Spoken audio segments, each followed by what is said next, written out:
As far as I can tell, since the advent of the transatlantic slave trade up to present day, whether you are aware of it or not, so-called white people have been producing offspring primarily for the function of supporting the system of racism. And let me tell you what I mean. Being that you are the class that is in power, especially in the Western world, we'll focus specifically on the Western world, and that in such position, society's laws are skewed to your advantage, whether you want to admit this or not. There's plenty of documented evidence of this, which is why there is something called white privilege in the first place. What this does is it gives white adults a false sense of self. But conversely, it also provides an adverse reaction. And author James Baldwin had pointed to this before, and I brought this up in other videos, but it's worth saying here. He's brought up the fact that being told that you're superior and having to act that out, act as if day in and day out, is taxing on someone's psyche. And when you think about it, he's right. He's correct on that. Because not only are you acting superior, when we all know that regardless of your race, we are all individual members of the same species, known as human beings.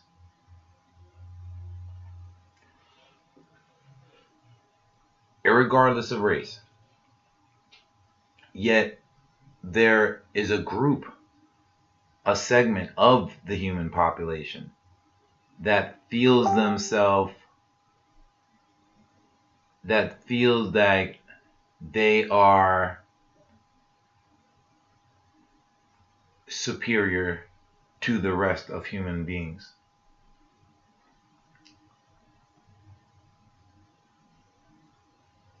That, while appearing to be a veneer of confidence, what really that is a mask of psychological inferiority. And let me tell you why. Who values themselves based on appearance? Something that they did not have to earn, that you did not have to earn. Nature endowed you with that, just like anyone else, any other human being. And it also is subliminally suggesting to yourself that you have no other quality of merit, no quality of endearment worth mentioning or valuing more than the fact that you're born a hue, a particular hue. That's it. You had no control over that. So to ask the rest of humanity to value you, based on simply being born, is not only nonsensical, it's delusional. It's a delusion of grandeur. And that is what the reality comes down to of what whites have to face. In fact, let me tell you how I know this is so true and how whites already realize this. You see, it was cool before They already realized this before, but it was cool because society was so, racism was so prevalent. It had such a the violent side of racism was dominating society back in the Jim Crow days and slavery days, and um, even today, on some degree, we have private prisons, um, and the economy the way it is. But now in today's time that we have the internet and camera phones, and people are communicating to each other more than ever before across all parts of the world. Now that there's no more hiding behind Western values, that um, double double speak that William Lutz spoke of, where like how we do right now with the flag and Colin Kaepernick, where we all know what the issue is that Colin Kaepernick is kneeling for, but we all would rather focus the attention on, oh, he's kneeling towards a symbol that we find value in. He's disrespecting another meaning. He's disrespecting the meaning of that symbol. Well, let's be clear and honest. You know what the United States flag is? If we're to be honest, are we talking honest in this? The United States is like that pedophile uncle that, since he's your uncle, you don't want to admit it out loud to everyone. You know what I mean? Everyone in the family knows it, but because he's our uncle, you know what I mean, we keep it to ourselves. It's the family secret. That's how we are with this flag. We act like the United States is really this beacon of robust morals. No, it's not. I mean, did we forget the 2008 financial crisis? How moral was that? How moral was it that no one went to jail for stealing close to $1 trillion? Was that morality? But we're upset with an individual for kneeling to a symbol, along with a racist song that was written by a racist in the anthem. That's how bad racism dominates the society. We love to talk about how the United States is the result of the great ideals of the Enlightenment. But the proof is in the pudding. As much as we like to talk about the eagle and flying freedom, at this point, when you consider the duration, we should also put among those symbols of the United States a heroin spoon, a hypodermic syringe, and some heroin, as well as cocaine and alcohol. Drugs is a big part of what we are in the Western world anymore. Let's not hide behind morals. Are we having an adult conversation, or are we going to continue to have these moronic, nonsensical conversations where we're attacking issues from the symptoms and not from the point of a root cause? Because that would just seem that we're just having a delusional conversation, which is what we are having in this country. That's the reason why we're having such division in this country. Because we're arguing over something that is nonsensical. And we all know it.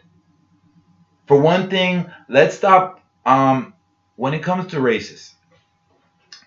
And they don't want to own up to it because they know what racism means. They know that it means that they are pathetic. They know that it means that they are a mentally weak person. So racists are trying to run away from the label of racist. Incidentally, racists don't like to call other racists racist. They don't like to label other racists as racist. They won't acknowledge that because they're all aware what that means. So what racists try to do is what they try to do now is they're trying to control the narrative and the definition of what a racist is in the modern era. No longer, because before, a racist was someone who performed violent acts against other races. And this was done overtly. It was done in the open. It was like steroids in baseball. It seemed like everyone was doing it. Not to say that 100% of white people were racist all the time. I don't think in any generation of human beings were whites 100% racist. But once the policy of the transatlantic slave trade was adopted, that culture became instilled within the white population. And that's brings me back to the original point of this video. Why white people do not love their kids. It's how can someone who tells their kids to be insecure, who trains their child from a young age to be insecure and fearful of others simply because of their appearance,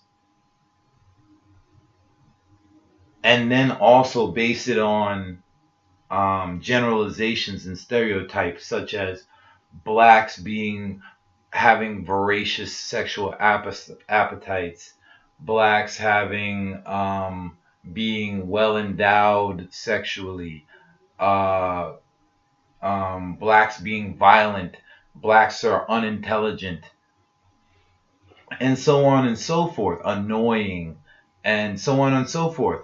Well then, do you know what you're telling that child at the same time? That they are the complete opposite to those things. When you know that this is impossible. You know that there are good and bad amongst all groups. In fact, that's just the human population, period. None of us are perfect. And let's also consider the fact that beauty is subjective. Your opinion is not that important. We are all individual members of a social species, of a giant social species that number over 7 billion, pardon me. Even your group, even your segment of the entire of the human population is not important in comparison to the overall human population. I've got plenty of videos articulating this point. One would be one that I recently uploaded called "Are You Smarter Than a Black Person?" And there are a few more before that where I attack the ideology of this nonsensical conception that we call racism and tribalism. It's stupid.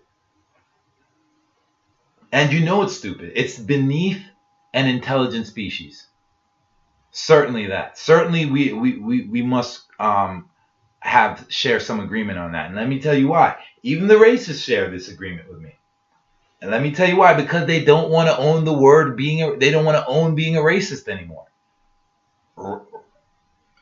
People that are openly racist, they are the most pathetic of the group. I'll say that much. The ones that are in the closet are actually, though I respect them less, they're actually the intelligent ones.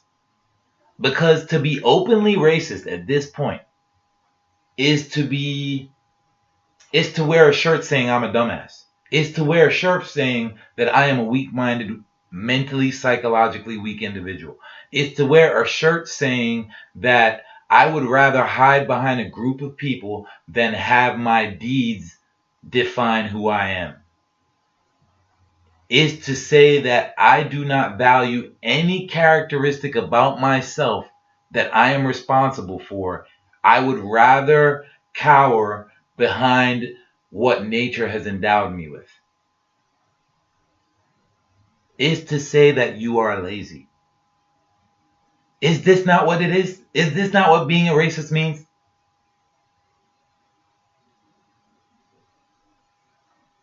Let's be honest and speak as adults.